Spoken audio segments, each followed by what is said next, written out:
So welcome to this short video about Broadland, which is aimed specifically at publishers.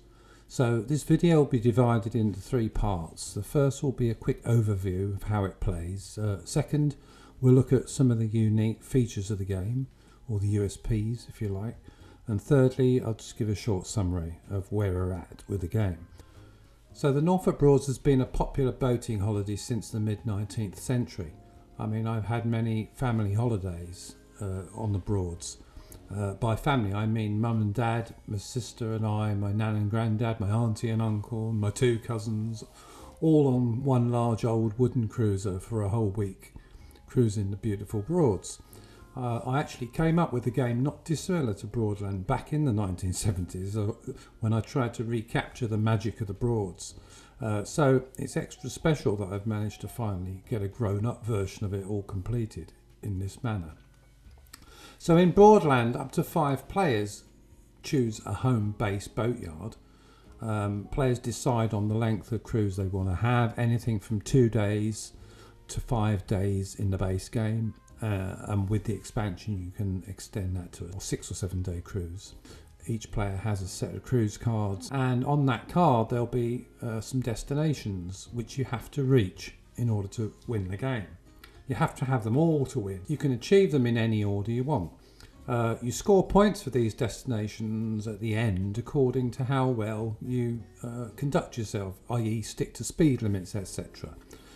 Because you advance up this river etiquette track when you're considerate, but you go down when you're not, for instance if you're speeding.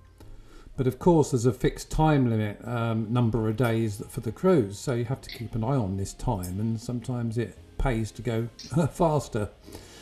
The bulk of the points you're going to be scoring are gained in 2 main ways. One is visiting tourist sites along the way, and you've got complete freedom where and when you stop and moor and score. The second way is by doing your activity.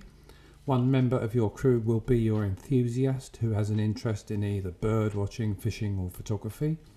There's numerous opportunities for your enthusiast to practice his or her hobby and add to your score of victory points. Your makeup of your crew of passengers will be randomly generated. You'll have a mixture of adults, seniors and kids. One of these will be your enthusiast. When you make your visits to the tourist sites, each passenger type scores differently. What they score is indicated by the matching colours, i.e. black for adults, blue for seniors and green for kids. These points are added to the score track immediately you do your visit, so you can always see who's in the lead. In fact, one of the main parts of the game is to keep an eye on the competitors and keep up with them if they start scoring in a big way. The other thing to notice is that all tourist sites have opening and closing times, so this dictates where and when you will be mooring and scoring. So how do we know what time it is? Well, the game runs on days and hours rather than turns and rounds. A day's cruising consists of separate hours of 9 to 10, etc., all the way up to 5 to 6. And after 6 o'clock, there's an opportunity to do your activity once more, called the evening activity bonus round, and then finally you have the evening pub bonus round, where if you're moored next to a pub you can finish the day relaxing, having a pint and scoring there too. So the process of carrying out your activity is as thematic as the rest of the game. You can earn victory points by doing your bird watching, fishing or photography, or you can sometimes choose to gain experience. Why would you do that? Well, when the weather's bad, you can rely on your experience to still be able to do your activity when those with little experience can't do it. The weather plays a big part in the game, and although you start with a forecast for each cruise day, it's likely to change. After all, we are talking about the British weather here. There are various other ways of earning points, such as event cards, which are drawn whenever you pass over certain spaces. These give excellent opportunities to gain points, for instance by collecting sets of visits to the same type of tourist site, which are attractions, churches or abbeys, pubs, or nature reserves and parks. Further opportunities are available with the daily bonus cards, which are drawn each day and provide another way of scoring. So the object of the game is to get back to your boatyard by the end of the cruise, having been to all your cruise card destinations and having amassed a load of points along the way. There's a final end game scoring, and you'd be surprised how close games which go over 7 whole days get once everything is accounted for. For instance, you lose points for every pound you spent during the game. You'll be spending money on buying fuel and for paying for private moorings when you can't find a normal mooring, which is quite common. You lose points for the number of spaces you finished from your boatyard, because not everyone manages to get back home by the end. They're too busy trying to score points. So with a load of meaningful decisions to make, Broadland provides an exciting strategic challenge, which apart from the race and scoring elements, really does capture the magic of cruising the Norfolk Broads. So some of the unique features in Broadland. So the first is theme. So while many gamers around the world will not have heard of the Norfolk Broads, everyone understands the concept of a boating holiday on rivers and inland waterways. It's universal. There is no other game about the Norfolk Broads in existence that I know of. The game combines a new take on the pick-up and delivery concept, but in the beautiful British countryside, coupled with nature, holidays, pubs, that bit's most important, and scoring victory points along the way. The second is real time. The game has a real time element where each hour of the day passes, and during each hour players do their actions in turn, and then you advance to the next hour and then repeat until the end of the day. It gives a real feeling of spontaneity, and this real time element I've never felt in any other game before. Having to work out where you stop and when is a nice puzzle, combined with the race element. The fun of splitting your passengers up so that the adults go to the nature reserve, the kids go to the windmill, and the seniors stay in the pub, all in order to gain the maximum amount of points for that hour. It's a fun puzzle.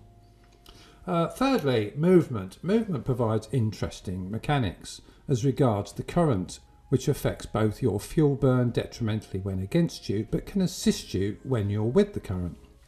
The Broads is tidal, with a rise and fall of up to 2 metres in some parts. When you play the complete full game and you cross the Broads from north to south or vice versa, it means navigating Braden water, which adds a new element since it cannot be crossed during high waters, making for some interesting timing decisions. The fourth USP is variability. Variability stretches right across every element of the game. The tourist sites change each game, giving different values to be scored, plus different opening times. This completely changes your strategy of where and when you'll moor and score. Your makeup of passenger types will change each time, dictating where you need to visit. The weather changes each game and affects your decision making. Add to this the varying events and daily bonus opportunities, and you have a unique experience each time you play. You can play on the northern half of the Broads, or you can play on the southern half, or if you've got both the expansion and the base game, you combine the two halves together for a longer cruise where you go from one side to the other. So we've got infinite possibilities of cruising for fun. So in summary, Broadland's been designed so that the base game is the Northern Broads and comes with 5 boatyards. There is what I call the admin board, which has the day and hour tracks, the etiquette track and the space for the cards. It comes with cruise cards for each boatyard for 2, 3, 4 and 5 day cruises. This is where all the destinations are on the same side of the Broads as your boatyard is. Now the expansion is the Southern Broads. This gives you 4 new boatyards in the south, plus a similar game board with the southern rivers and the tourist sites there. This can be played standalone, just as a northern game can. Obviously you'd have to use the admin board from the base game with it. However, you can then have the full experience and join both boards together, creating the whole of the Broads, allowing you to visit the other half to where your boatyard is. So the expansion comes with 6 and 7 day cruise cards, which give you some destinations in the other half to where your boatyard is. And the fun part of crossing Braden water, which enhances the whole experience.